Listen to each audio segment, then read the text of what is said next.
एक देश एक चोण ते कमेटी का गठन कर दिता गया। केंद्र सरकार ने इस कमेटी का गठन किया। साबका राष्ट्रपति रामनाथ कोविंद कमेटी के प्रधान होंगे। कानूनी पहलुआं ते कमेटी के वालों गौर किया जाएगा। दरअसल केंद्र ने 18 सितंबर तो स्पैशल सैशन सद्या है। इस सैशन के विच एक देश एक चोण बिल लियाउण दी चर्चा चल रही है। तो सीधे तौर पर इस ये भी सवाल हो रहा है कि जेकर ये बिल लिया जाता है तो की ਜਿਹੜੀਆਂ लोक सभा चोणां ने उस समय तो पहला करवाइयां जा सकदियां ने, विधान सभा चोणां दे नाल करवाइयां जा सकदियां ने, क्योंकि इस साल के अखीर दे विच 3 सूबे दे विच विधान सभा चोणां होणीआं, जिन्हां दे विच कि राजस्थान भी है, मध्य प्रदेश भी है, छत्तीसगढ़ भी है। तो इस दे विचाले चर्चा खूब हो रही है। तो चर्चा यह भी है कि सैशन दे विच एक देश एक चोण बिल लिया जा सकता है, क्योंकि एक देश एक चोण ते कमेटी का गठन कर दिता गया। केंद्र सरकार के वालों कमेटी का गठन किया, जिस दे विच साबका राष्ट्रपति रामनाथ कोविंद कमेटी के प्रधान लगाए गए ने। इस कमेटी के वालों कानूनी पहलुआं ते गौर किया जाएगा, क्योंकि केंद्र सरकार के वालों 18 सितंबर तो स्पैशल सैशन सद्या गया है। जिवें खबर सामने ये जानकारी सामने कि 18 सितंबर तो सैशन सद्या गया। तो इस विचाले ये लगातार सवाल सीगा कि क्योंकि हाल ही दे विच मानसून इजलास होया, मानसून इजलास खत्म है, तो कुछ ही दिनों के बाद सरकार के वालों विशेष इजलास सद्या गया है। तो चर्चा यह भी जारी है कि सैशन के विच एक देश एक चोण बिल लिया जा सकता है। तो इस विचाले यही वड्डा सवाल है कि लोक सभा चोणां समय तो पहला हो सकदियां ने, क्योंकि सीधे तौर पर इसका मतलब ये कि एक देश एक चोण तां की विधान सभा चोणां दे नाल ही लोक सभा चोणां करवाइयां जा सकदियां ने, क्योंकि चर्चा लगातार चल रही है कि जेकर विशेष इजलास सद्या गया तो इस दे विच एक देश एक चोण बिल लिया जा सकता है।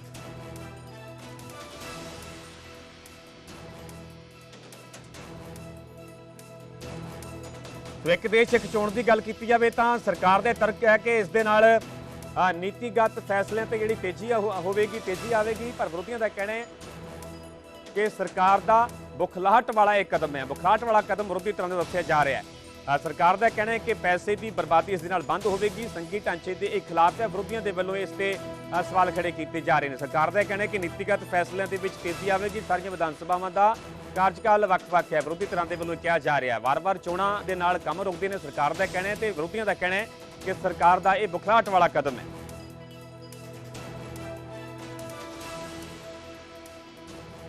रचा है, इतना घबराने का क्या जरूरत है? अभी तो कमेटी रचाया गया है। कमेटी रचाने के बाद इसका कमेटी का रिपोर्ट आएगा। कमेटी का रिपोर्ट पब्लिक डोमेन में चर्चा होगा। अगर पार्लियामेंट में जब आता है, पार्लियामेंट में चर्चा होगा। पार्लियामेंट प्रबुद्ध है, भारत देश का प्रजाप्रभुत्व एकदम मैच्योर्ड है, प्रबुद्ध प्रजाप्रभुत्व है, उसमें चर्चा होगा। इतना घबराने का क्या बात है? हम देश दुनिया के बहुत बड़ा प्रजाप्रभुत्व, we are the largest democracy of the world. और इसके साथ ही साथ हम बहुत पुराना डेमोक्रेसी है। India is called as the mother of democracy. ये मदर ऑफ डेमोक्रेसी में बहुत बार ऐसे, ये तो एवोल्यूशन है ये डेमोक्रेसी। जहाँ मैं कर्नाटक से आता हूँ, कर्नाटक से 12th सेंचुरी में डेमोक्रेसी था। ऐसे भारत के कई प्रदेशों में democracy 12th century, 11th century, 8th century से डेमोक्रेसी है। ये डेमोक्रेसी भारत में एक एवोल्यूशन है। ये एवोल्यूशन में अभी नया नया जो विषय आता है देश के हित में, उसका तो चर्चा तो करना चाहिए। तो चर्चा करने के लिए कमेटी रचा दिया गया है। तो इसका अर्थ ये नहीं है कि कल से ही हो जाएगा, ऐसे तो हमने थोड़ी कहा है। आदरणीय प्रधानमंत्री जी का हृदय से आभार व्यक्त करता हूं। वन नेशन वन इलेक्शन ये आज की आवश्यकता है, और ये इसलिए भी महत्वपूर्ण है क्योंकि मैं उत्तर प्रदेश जैसे राज्य की दृष्टि से भी देखता हूं, बार बार इलेक्शन विकास के कार्यों में बाधा पैदा करती है। क्योंकि इलेक्शन की एक प्रक्रिया को कम से कम 1.5 महीने का समय लगता है, और 1.5 महीने का यह कार्यकाल विकास की सभी प्रक्रिया को या नए नीतिगत निर्णय लेने में, विकास की प्रक्रिया को तेजी से आगे बढ़ाने में कहीं न कहीं बाधक हो जाती है। इसके लिए आवश्यक है कि लोकसभा, विधानसभा और अन्य सभी प्रकार के इलेक्शन को एक साथ हम आयोजित करें। एक बेहतरीन पहल हुई है। यह न केवल विकास के लिए बल्कि लोकतंत्र की समृद्धि और लोकतंत्र की स्थिरता के लिए, जो प्रत्येक नागरिक के जीवन में खुशहाली लाएगा, उसके लिए यह एक अभिनंदनीय पहल है। मैं इसका स्वागत करता हूं।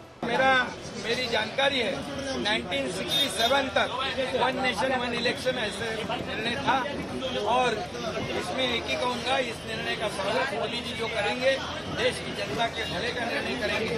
मिशन 48 का ये हमारी मीटिंग है।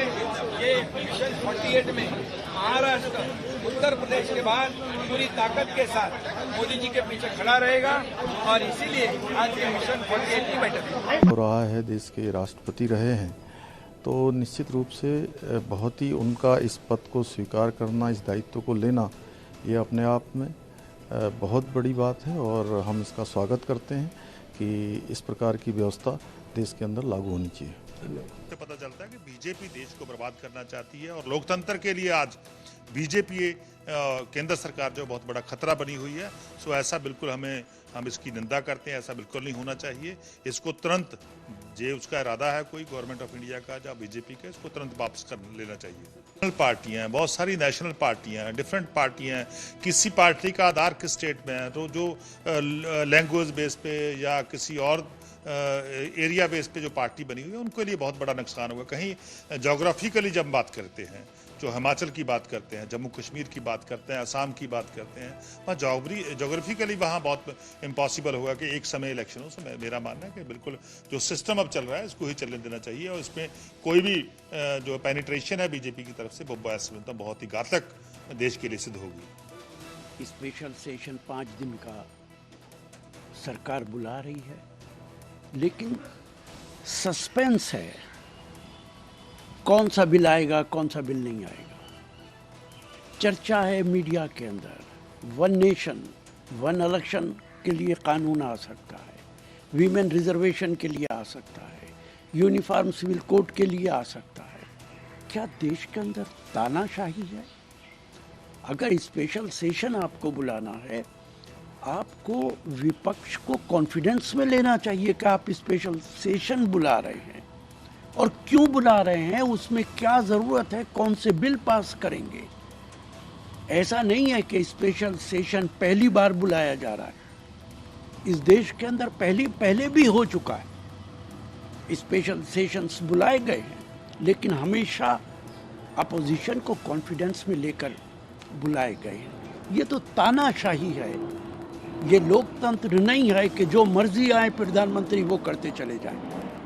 ये जो भी प्रोसीजर है, एक्ट जो भी बनेगा, वो पार्लियामेंट में पेश होगा और उस पर डिस्कशन होगा। अपोजिशन के, इनके सबके जो है, उसमें जो भी हैं आइडियाज हैं, जो उनके सबमिशन है, सब लिए जाएंगे और उसके बाद ही तो एक्ट पास होगा। तो क्या इस एक्ट को चुनौती दी जा सकती है या इस एक्ट को सुप्रीम कोर्ट में और हाई कोर्ट में कहीं भी चुनौती दी जा सकती है? लेकिन संवैधानिक कोई संकट नहीं है, क्योंकि ये सरकार का अपना फैसला है। क्या इस मामले में किसी भी प्रकार से संवैधानिक मामला बनता है क्या? ये नहीं कह सकते कि ये अनऑथराइज्डली या इलीगली पास हुआ। इसको करने के लिए जो आज की तारीख में है, हम बात कर रहे हैं डिजायरेबिलिटी की। यस, डिजायरेबिलिटी है, होना चाहिए, इसके बहुत फायदे होंगे और इसीलिए प्रणब मुखर्जी जो हमारे राष्ट्रपति रहे हैं, रामनाथ कोविंद जो हमारे राष्ट्रपति रहे हैं और हमारे प्रधानमंत्री समय समय पर एक नेशन एक चुनाव की बात करते रहे हैं और उसको इम्प्लीमेंट करने के लिए मैं समझता हूं अब सरकार ने जो मुहिम अभी शुरू की है और एक कमेटी का गठन भी किया है, मैं समझता हूं ये बहुत अच्छा प्रस्ताव है। इसके ऊपर विचार होना चाहिए और विचार करके इसके लिए क्या क्या हमें करना है ये सोचने की आवश्यकता है। इलेक्शन कमीशन ने इसमें सुधार लाने के लिए 82-83 में सुझाव दिया था भारत सरकार को कि अगर ये अमेंडमेंट आप कर दें तो हम वन नेशन वन इलेक्शन फिर से लागू कर सकते हैं, लेकिन वो सुझाव पर कार्रवाई नहीं हुई।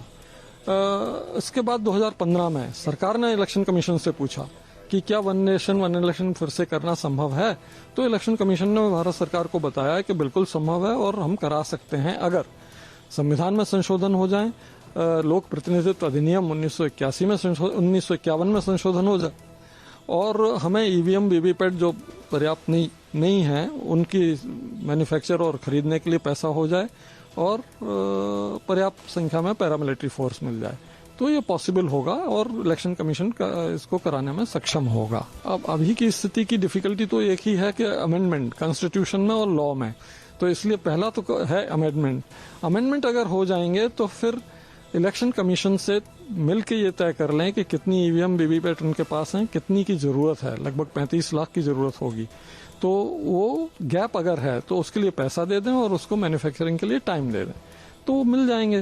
बाकी पैरामिलिट्री फोर्सेस वगैरह की व्यवस्था कर लें तो इलेक्शन पॉसिबल होगा, लेकिन ये टाइम लगेगा। मतलब ऐसे है ये चीजें ऐसे नहीं हो सकती कि 2-4 महीने में हो जाएं, साल 1.5 साल 2 साल तो लगेगा।